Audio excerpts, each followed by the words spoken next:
We are back with the episode 2 review of Ken Burns' The American Revolution documentary. Episode 2 was titled An Asylum for Mankind. It detailed the happenings of the American Revolution between May 1775 through July 1776.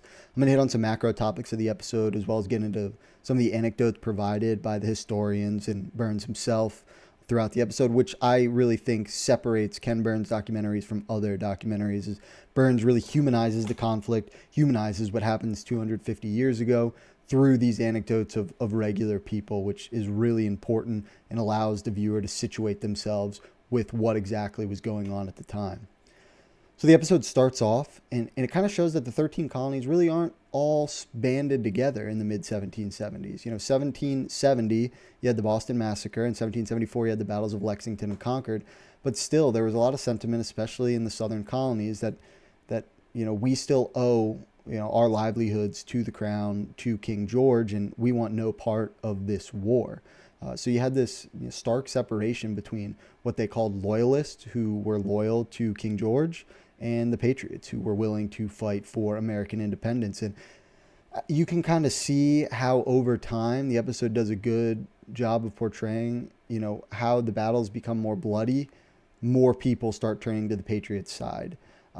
And no better place is this shown than the Battle of Bunker Hill and Breed's Hill in the summer of 1775, when over 1,000 British casualties are had, over 400 American casualties are had. It's one of the bloodiest days in American history on American soil up until the Civil War.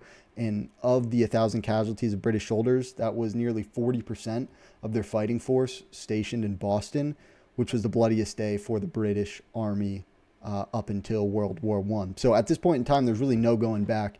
Burns does a really good job of depicting how this was it. The Boston Massacre killed 5 people. The battles of Lexington and Concord, you had less than 100 casualties.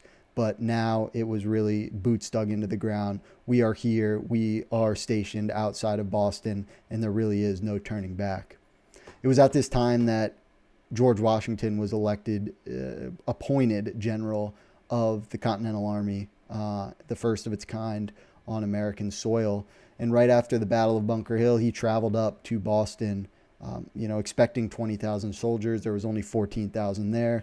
He was expecting 15 tons of gunpowder. There was only 5 tons of gunpowder. So Burns does a good job of showing Washington and how great of a leader of men he was, because he was put into a situation. It was something that he wanted. He's a very ambitious guy, originally fighting for the British crown 20 years prior, but he believed that they had spurned him and done him wrong. So, Washington, while he was in it for America, he was in it for personal reasons as well. And he certainly had that vendetta that Burns portrayed throughout episode 2. I think the episode also does a really good job of giving Washington his flowers, telling the viewer we would not be in the United States of America if it were not for General George Washington. However, they do a good job of still admitting to some of his flaws. As I mentioned, he was very ambitious. He owned tens of thousands of acres of Indian land out west, something that he wanted to see bring him money in the future. He had over 300 slaves. And so George Washington was certainly not infallible. He had his rights and he had his wrongs. And I think that the episode, it didn't harp too hard on one side. I think it's important to present all the facts. That's what Byrne does well. And I think that really came through with Washington in episode 2. And going back to that, regarding the makeup of the Continental Army, at the time, they were looking for manpower to match what the British Army and the British Navy had. And New England was open to bringing in free black men into the forces and natives into the forces. But when Washington got up to Boston in the summer of 1775, this was something he was against. And so you really had this push and pull of, Washington wanted the best for the country, but he still kind of had his own values, which we look back on today, and those are probably wrong, or they are definitely wrong, but he had to balance, as a Virginian coming north, leading an army at the time pretty much of only New Englanders. How can he galvanize this group of people? And I think that's something that he did a great job, and it's why he is the first president and one of the founding fathers of the United States of America, is his ability to bring groups of people together to fight for a common cause. So one really interesting point of the episode gets into Lord Dunmore, who was stationed on the Virginia coast near the Chesapeake Bay.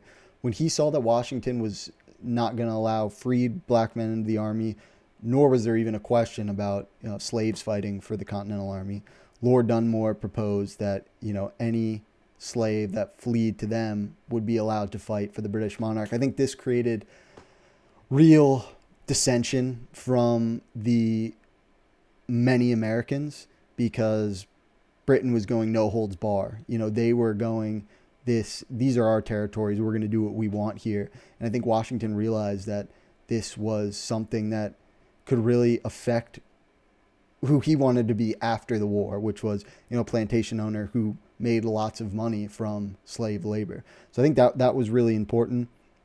You see, I think one of the best parts of the episode, one of the most interesting parts for me, was seeing the, quote unquote character arc of Benedict Arnold.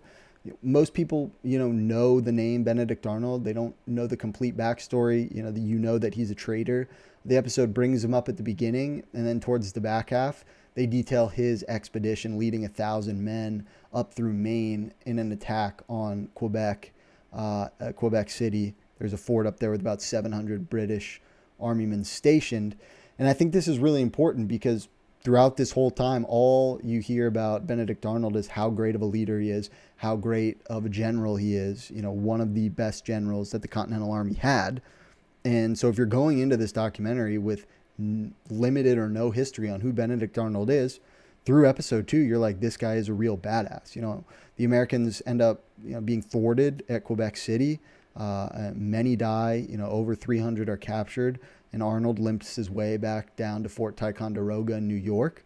But I think it really is interesting, and it's going to set up for some terrific episodes down the line as we watch Benedict Arnold kind of slowly transition into who he becomes and what he is notoriously known for in the future.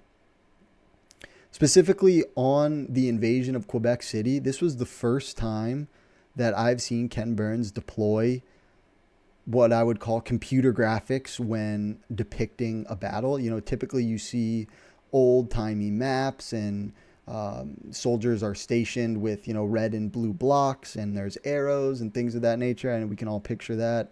That's shown a lot, specifically in the battles of Lexington and Concord. But for the Battle of Quebec City, you see this animation, which really allows the viewer to get a sense of what Arnold's plan was when he was attacking the fort, as well as kind of how the fort was situated. And for me, I hope we see a lot of this going forward, because it allows you to put yourself in that situation, in the middle of a nor'easter. You see the icy lake, you see the snow coming down, you see his troops coming in through the north. And I really think that graphics like that are monumental to telling a story that keeps the average viewer captivated. Because, I know the complaint about Burns documentaries is they can be boring if you're not really into history. If you try to show someone a Ken Burns documentary who doesn't care about history, or they'll find it very slow. So I think incorporating more of these graphics while still staying true to the storytelling is something where Burns can really, find a lot of success going forward. So I hope we see that in the coming episodes. Towards the latter half of episode 2, I think there's a really powerful quote from one of the historians that said, "The leaders of the revolution need popular support." As I mentioned at the top of this review, in the mid-1770s, not all 13 colonies were unified. There were still many loyalists throughout. They were being run off, especially in New England. They could not live where they once lived. But in order to win this war, you were going to need the manpower from the southern colonies. Virginia was the most populous colony at this time. They had rifles that they did not have in New England.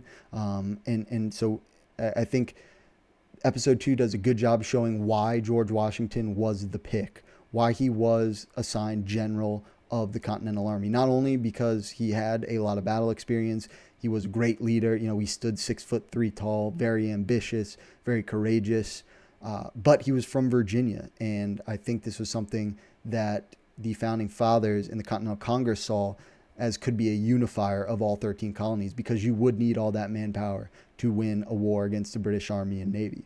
Going back to that popular support, I mentioned in the last episode how impactful I thought it was that Burns led off the whole series with an excerpt from Thomas Paine's Rights Among Men.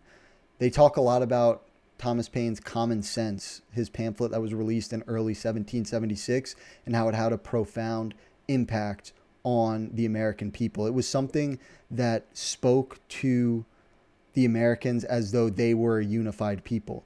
It spoke to them through, Thomas Paine was a brilliant writer, but he was able to make it so everyone could read and understand what was going on. He used a lot of biblical references in his writings that people of this time would easily relate to.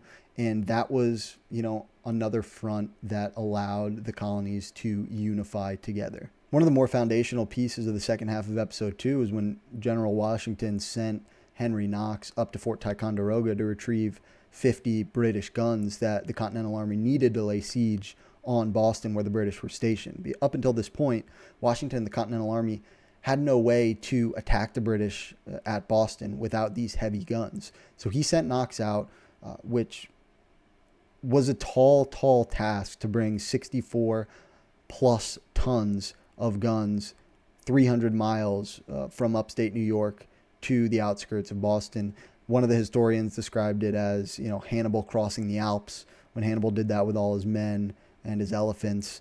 And so for Knox to be able to, at 26 years old, go up and do this, relatively unknown at the time, not only was it huge for the Continental Army, it ended up driving the British out of Boston, but it brought about a really interesting anecdote from Knox's wife, who mentioned that her in-laws, who were loyalists, were living in Boston and ended up leaving with the British. So Knox, in this powerful move, ended up kicking his in-laws out of the country. And so I think something like that it really humanizes what was going on, and how even between families there was conflict, loyalists versus patriots. But this proved massive. A lot of people thought this was the end of the war. Washington, of course, knew better, but once the British were removed from Boston, all 13 colonies were ruled by American patriots. The episode also touches on the smallpox epidemic that had been happening for hundreds of years in the Americas, and how it really ravaged the American forces, especially in northern New England near the Canadian border. And so while they had pushed the British out of Boston, America was not only fighting a war on the British front, they were fighting a war against the elements, as shown by Knox's travels and Arnold's travels, and they were fighting a war against disease. And so, I think this is really important, because there are a lot of reasons for these patriots who were volunteering their times and a lot of times their lives to go back and move west, or go back to where they had came from, especially those from the southern colonies. So I think this was brought up well by Burns, and it showed how at this point in time there really was no breaking the American forces. I think Burns does a great job of portraying the creation of the Declaration of Independence. We think about July 4th, 1776 today, fireworks, hot dogs, things of that nature. But what Jefferson wrote was really in direct opposition to King George III. It said that, the purpose of it was to declare that the king is no longer sovereign. He no longer has power over the United States of America. Everything we do is in opposition to the monarch and everything that it stands for. This is a country where every man is created equal, where democracy is to be formed. And I think you can see when it's read to the soldiers throughout the 13 colonies, how unifying it can be. Because you now have not only a name to fight under in the United States of America, but you have a legal, moral, binding document in the Declaration of Independence that kind of gives credence to what you're fighting for. These aren't just little skirmishes to repel the British. This is now for the formation of a new country and for our freedom. The episode leaves off with another great cliffhanger, showing that King George responds in turn. At this point in time, all 13 colonies are ruled under American authority, but King George III, especially after reading something that bashes him so viciously, but it really sets up why these two opposition forces are fighting for this territory. It's not only become a fight over land and over power, but it's personal for many, many people in this war, specifically the ones calling the shots in George Washington and King George III. So thanks for keeping it locked in on the episode 2 review. Hope y'all are enjoying the American Revolution as much as I am. We'll be back for episode 3 tomorrow.